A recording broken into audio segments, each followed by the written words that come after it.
Okay, Gauribidanur ಅನ್ನೋ town ಸುತ್ತ ಇರೋ ರಿಯಲ್ ಎಸ್ಟೇಟ್ ಬಗ್ಗೆ ನೋಡೋಣ. ನಾರ್ತ್ ಬೆಂಗಳೂರಿನ ಪ್ರಮುಖ ಏರಿಯಾಗಳಲ್ಲಿ ಪ್ರಾಪರ್ಟಿ ಬೆಲೆಗಳು ಕೈಗೆಟೋಗದಷ್ಟು ಜಾಸ್ತಿಯಾಗಿದೆ. ಇದೆಲ್ಲ ದುಬಾರಿ ಆಗಿರೋದ್ರಿಂದ ಇನ್ವೆಸ್ಟರ್ಸ್ ಮುಂದಿನ ದೊಡ್ಡ ಅವಕಾಶಕ್ಕಾಗಿ ಹುಡುಕ್ತಾ ಇದ್ದಾರೆ. ಈ ಹುಡುಕಾಟ ಗೌರಿಬಿದನೂರಿಗೆ ಕರೆತರುತ್ತೆ. ಇಲ್ಲಿನ ಬೆಲೆಗಳು ಬೇರೆಯೇ ಕಥೆ ಹೇಳುತ್ತೆ. ಇಲ್ಲಿರೋ ಇಂಟ್ರೆಸ್ಟಿಂಗ್ ವಿಷಯ ಅಂದ್ರೆ ಹೂಡಿಕೆಗೆ ಬೇರೆ ಬೇರೆ ರೇಂಜ್ ಆಯ್ಕೆಗಳು ಸಿಗುತ್ತೆ. ಇದನ್ನ ದೇವನಹಳ್ಳಿಯಂತಹ ಜಾಗಕ್ಕೆ ನೇರವಾಗಿ ಹೋಲಿಸಿದಾಗ ವ್ಯತ್ಯಾಸ ತುಂಬಾನೇ ದೊಡ್ಡದಿದೆ.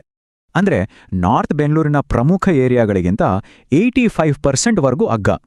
ಸೊ ಇಲ್ಲಿ ನಿಜವಾಗ್ಲೂ ಏನ್ ಸಿಗ್ತಾ ಇದೆ ಅನ್ನೋದನ್ನ ಅರ್ಥ ಮಾಡ್ಕೊಳ್ಳೋದು ತುಂಬಾ ಮುಖ್ಯ. ಕೆಲವು ಫ್ಯಾಕ್ಟ್ಸ್ ನೋಡೋಣ. ಸಾಮಾನ್ಯವಾಗಿ ಕೇಳೋ ಪ್ರಶ್ನೆ ಅಂದ್ರೆ, ಇದು ಬೆಂಗಳೂರಿನ ಆಡಳಿತಾತ್ಮಕ ಚೌಕಟ್ಟಿನ ಭಾಗನಾ ಅಂತ. ಉತ್ತರ ಇಲ್ಲ. ಇದು ಬೇರೆ ಜಿಲ್ಲೆಯಲ್ಲಿದೆ. ಇದೊಂದು ಪ್ರಮುಖವಾದ ವಾಸ್ತವಿಕ ತಿದ್ದುಪಡಿ. ಇದರ ಭೌಗೋಳಿಕ ಮತ್ತು ಆಡಳಿತಾತ್ಮಕ ಸ್ಥಳದ ಬಗ್ಗೆ ಸ್ಪಷ್ಟವಾಗಿರೋಣ. ಹೌದು, ಇದು ಬೆಂಗಳೂರಿನ ಸಬರ್ಬ್ ಅಲ್ಲ. ಬದಲಿಗೆ ಅಕ್ಕಪಕ್ಕದ ಜಿಲ್ಲೆಯಲ್ಲಿರುವ ಒಂದು ಪ್ರತ್ಯೇಕ ಟೌನ್.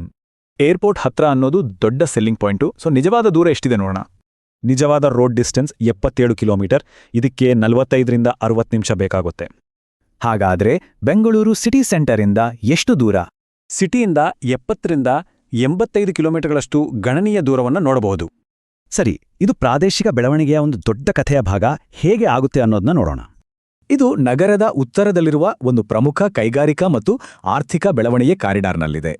ಮತ್ತು ಇದು ಪ್ರಮುಖ ರಾಷ್ಟ್ರೀಯ ಹೆದ್ದಾರಿಗಳು ಮತ್ತು ನೇರ ರೈಲು ಮಾರ್ಗದ ಮೂಲಕ ಹೇಗೆ ಕನೆಕ್ಟ್ ಆಗಿದೆ ಅನ್ನೋದನ್ನ ತೋರಿಸುತ್ತೆ. ಹಾಗಾದ್ರೆ ಈ ಎಲ್ಲಾ ಮಾಹಿತಿಯನ್ನ ನಿರ್ಧಾರ ತಗೊಳ್ಳಕ್ಕೆ ಬೇಕಾದ ಒಂದು ಸ್ಪಷ್ಟ ತೀರ್ಮಾನಕ್ಕೆ ತರೋಣ. ಇಲ್ಲಿದೆ ಒಂದು ಸರಳ 3 ಹಂತದ ಚೆಕ್ಲಿಸ್ಟ್.